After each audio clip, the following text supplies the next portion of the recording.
मित्र हो ज्याच्या पोटी लेकीचं माप, जगी सर्व सुखी ते मायबाप.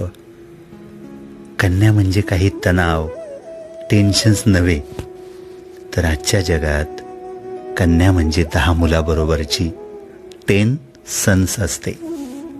एकदा एका बापानं आपल्या मुलीला विचारलं, बरं का बाळा, तुझं प्रेम कुणावर अधिक आहे, माझ्यावर की तुझ्या नवऱ्यावर?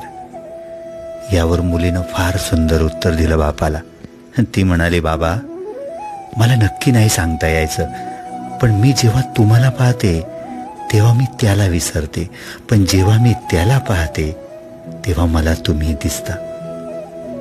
आपण आपल्या मुलीला बेटा म्हणू शकतो, परंतु आपण आपल्या मुलाला बेटी नाही म्हणू शकत. म्हणूनच मुलगी खास असते बरं का. हा कन्यांचा आठवडा आहे.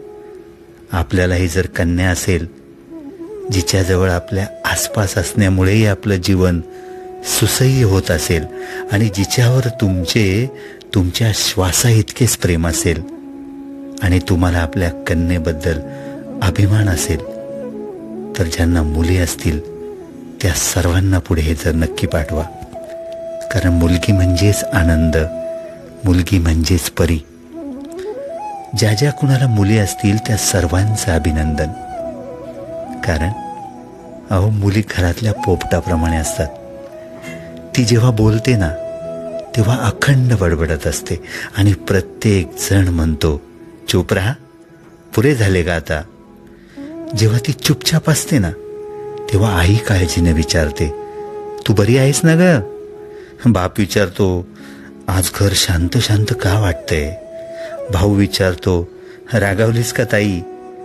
आणि जेव्हा लग्न होऊन ती सासरी जाते ना तेव्हा सर्वच म्हणतात, असं वाटते की घरातली सारी मज्जाच संपली. ती म्हणजे घरातलं सतत वाजणारं संगीत असतं बरं का. जगातील तमाम भावनाशील, सुंदर, छान, गोड आणि साध्या सरळ कन्यांना हे समर्पित आहे.